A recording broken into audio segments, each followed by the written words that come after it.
Hello everyone, welcome to sqadia.com. Today we are discussing mechanisms of cell signaling, and in this particular section we are going to have a look on the molecules that use GPCR pathway. We are going to discuss how these different kinds of molecules they use the G protein-coupled receptor pathway and how the signal is being induced within the cells. So we'll start off with the discussion of the acetylcholine as a ligand, as a molecule that uses GPCR pathways for the amplification of either the voltage-gated potassium channels. We are then going to have a discussion on the light-activated rhodopsin pathway, how the photon of light activates the rhodopsin and it binds with the GDP to form a transducin, how these transducins open the channels and close the particular channels and how the membrane gets hyperpolarized. And this would be followed by the discussion of the G protein-coupled receptor signaling, and we'll take the discussion with respect to the adenylyl cyclase and the cyclic AMP production. Let's get started.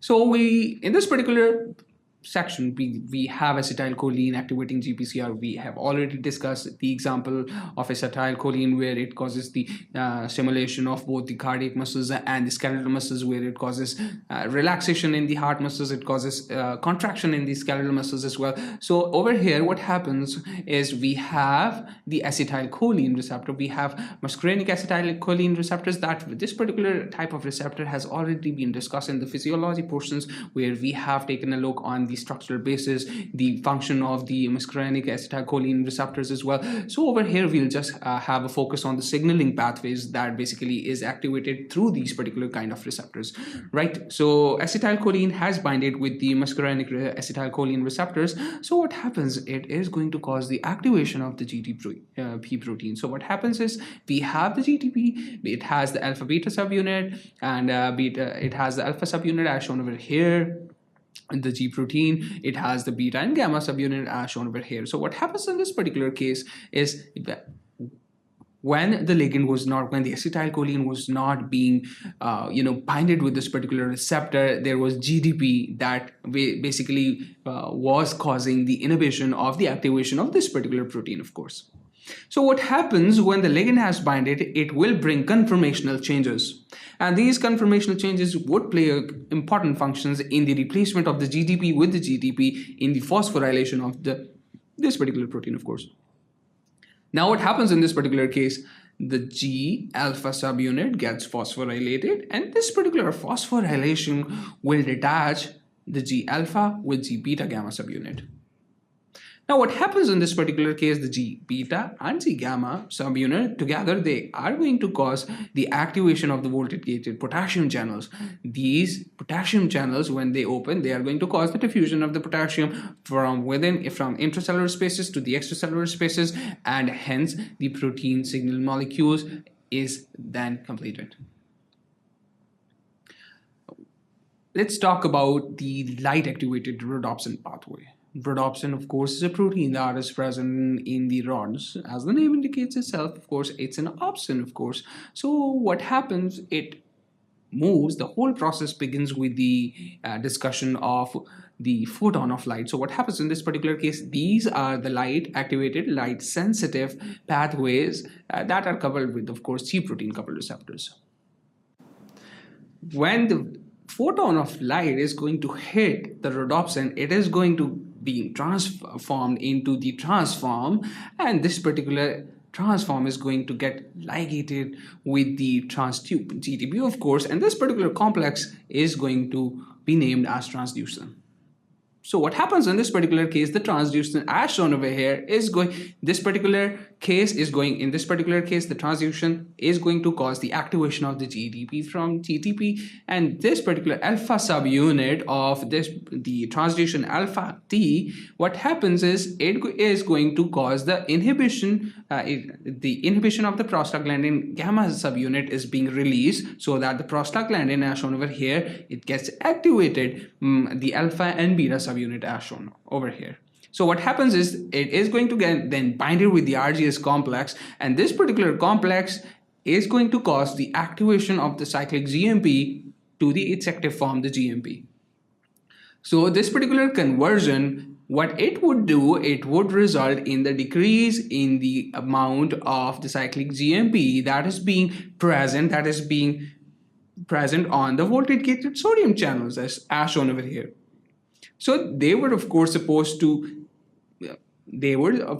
supposed to cause the activation of the and keeping the gate of the sodium channels open. So when their concentration is going to get decreased, this decrease in concentration would result in the deactivation of course of the cyclic GMP, and slowly and steadily the sodium calcium potassium exchanger, this particular transporter pathway, this particular ion channel is going to be closed of course. When this particular channel is being closed, so there is no net movement of the sodium from outside to inside, there is no net movement of the calcium from inside to outside, and this would result in the membrane hyperpolarization part. So moving on towards the GPCR signaling with respect to adenylyl cyclase. What happens in this particular case, we have a particular hormone. This is going to get binded with the receptor as shown over here, the plasma membrane. Of course, it is then going to cause the activation of the G protein. The G protein, after being activated, as we discussed in the previous section, it is going to be causing the activation of the G alpha subunit along with the G beta and the gamma subunit. So of course, in this particular case, the G alpha subunit is going to be activated by the placement of the GTP as shown over here, as compared to the GTP, which was supposed to be an inactive form of course. So this activated G alpha subunit then moved towards the again membrane bound adenylyl cyclase. It is going to cause the activation of the synthesis of the cyclic GMP of course as well. So this diagram over here, as shown by the changes in the red color, is showing that the adenylyl cyclase has been activated, and this activation of course shows that there is a conformational change in the morphology of the active adenylyl cyclase. So what happens is, in this particular case, it is going to cause the production of the cyclic AMP. What happens is, this would be followed by the hydrolysis of the GTP with the GTP, causing this particular G alpha subunit to dissociate from the adenylyl cyclase. This dissociation of course will result in again the rebinding of the alpha subunit with the beta gamma subunit, and the adenylyl cyclase, which was activated for that particular moment, becomes inactivated again because it has served its purpose by the activation of the cyclic AMP. This particular figure on the right side, it shows how the inhibitory signal corresponds with the stimulatory signal, and how the adenylyl cyclase responds to the stimulatory signals or the inhibitory signals. So what in this particular case, we have a stimulatory signals that we have discussed in this particular slide.